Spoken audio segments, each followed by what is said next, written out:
VOA Afrique. Bonjour à tous, merci de votre fidélité à VOA Afrique. Bienvenue, c'est votre santé, votre avenir.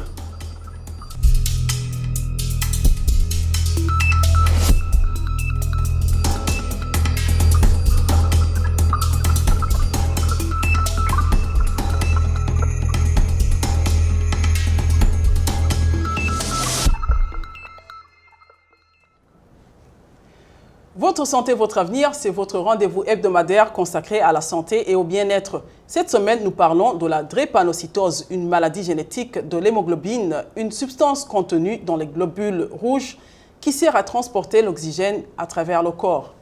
La maladie se manifeste par une anémie, se traduisant par des fatigues, des vertiges, des essoufflements, des crises douloureuses, pour ne citer que celle-ci. Cette maladie reste peu connue et pourtant près de 5% de la population mondiale porte les gènes des maladies de l'hémoglobine. L'Organisation mondiale de la santé estime à plus de 50 millions le nombre de personnes qui souffrent de cette maladie.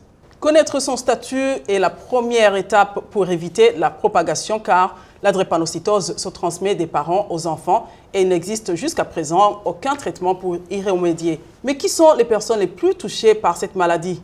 Quelles peuvent être les complications les plus graves chez les malades de la drépanocytose et quels espoirs pour eux d'alléger leur souffrance? Le professeur Akwete Yvon Segbena apporte des éléments de réponse à ces questions.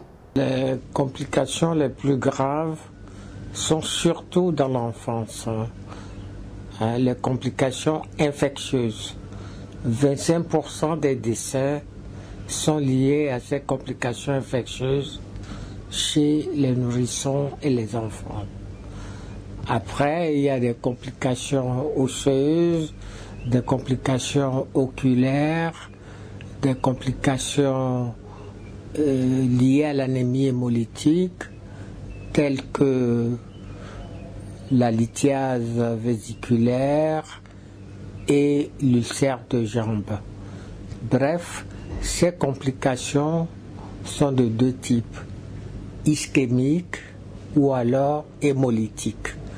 Hémolytique parce que le globule rouge se détruit, l'organisme cherche à s'en débarrasser. Voilà, c'était donc professeur Akwete Yvon Segbena, enseignant à la faculté mixte de médecine et de pharmacie de Lomé au Togo. La drépanocytose ou anémie falciforme peut être tellement insupportable que les malades sont souvent contraints de se rendre d'urgence à l'hôpital où ils reçoivent de la morphine, seul antalgique capable d'atténuer les fortes douleurs de la maladie. Parmi les autres symptômes, l'on note l'anémie et la sensibilité aux infections. Nous sommes allés à la rencontre de Blaise Mouteba. C'est un jeune Congolais de la ville de Béni, en République démocratique du Congo. Il souffre de drépanocytose depuis son enfance et reçoit régulièrement des soins au centre hospitalier Imagerie du Grand Lac de Béni. Il a accepté de partager avec nous ses appréhensions. En fait, c'est une maladie très difficile. Je ne suis pas à l'aise. Vraiment, je ne suis pas à l'aise. Depuis tous ces temps, je ne suis pas à l'aise. Je me souviens, quand j'étais étudiant avec les amis à l'auditoire, il m'arrivait que je puisse tomber au vide de tous. J'avais perdu l'honneur. D'abord, c'est mourir. On peut avoir peur de mourir avec cette maladie. Mais aussi,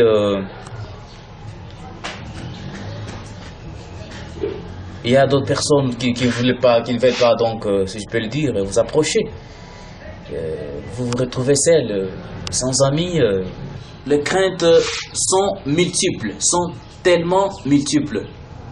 Je me dis, pourquoi avoir des enfants qui vont un jour se poser plusieurs questions, 1000 et 1000 questions. Pourquoi papa avait fait ça? Pourquoi il avait fait ça? Mais aussi, vous vous demandez, puisque vous savez, monsieur le journaliste, avoir même un boulot, c'est tout un problème. Comment on peut vous engager dans un bureau où on trouve que vous êtes malade? Restons en République démocratique du Congo. Ce pays est le troisième le plus touché par la drépanocytose après l'Inde et le Nigeria. 50 000 enfants y naissent chaque année avec le gène drépanocytaire. Le docteur Patricia Foto, directrice du programme national de lutte contre la drépanocytose en RDC, nous explique l'intérêt d'un dépistage rapide dans la lutte contre cette maladie. En RDC, sa politique consiste en deux stratégies, stratégie de base et stratégie d'appui. Pour les stratégies de base, nous commençons par viser la prévention que nous définissons par la communication pour le changement de comportement, le conseil génétique et aussi le dépistage. Ensuite, nous avons la prise en charge des cas et la surveillance épidémiologique. Quant aux stratégies d'appui, là nous avons la formation du personnel, la planification et le suivi évaluatif. À court terme, nous voulons mener un plaidoyer pour la mobilisation des ressources, vulgariser le protocole de prise en charge qui existe et qui a été révisé, vulgariser le test de dépistage rapide et à moyen terme, nous comptons intégrer la drépanocytose dans le paquet minimum d'activités et le paquet complémentaire des zones de santé. Eh bien, vivre avec ce mal, ce n'est pas de chose facile, surtout que c'est une maladie chronique que l'on peut transmettre à ses enfants. Mais des mesures de précaution comme le dépistage et le changement de comportement peuvent vous aider à combattre cette maladie en attendant que la science trouve un remède. Parmi les bons comportements à adopter, boire beaucoup d'eau car le globule rouge est très sensible aux variations de l'eau dans le corps. Quand le globule perd de l'eau, le sang est moins fluide. Le drépanocytaire doit éviter autant qu'il peut les activités qui nécessitent un très grand effort physique et déshydratent le corps. Bref, éviter tout ce qui peut ralentir la circulation du sang et exiger plus d'oxygène dans l'organisme. Place maintenant à la question des téléspectateurs sur Facebook, une rubrique qui vous donne l'opportunité de poser des questions sur la santé et d'avoir une réponse d'un expert. Cette semaine, la question sélectionnée est celle de Blessing Mounioso. Eh bien, Blessing veut savoir si quelqu'un peut être infecté par le VIH-Sida lors d'une circoncision. Écoutons la réponse de notre expert.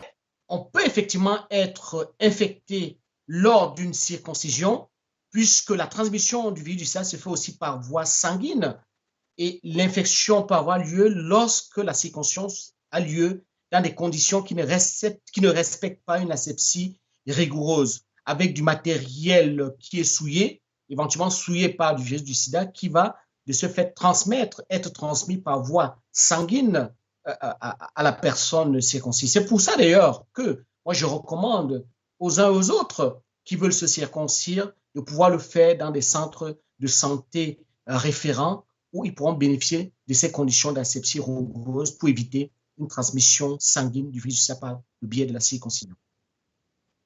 À présent, c'est à vous que nous tendons le micro. Cette semaine, nous étions curieux de savoir pourquoi certaines personnes hésitent à se faire dépister alors que les tests de dépistage sont gratuits et disponibles partout dans les centres de santé. Voici quelques-unes de vos réponses.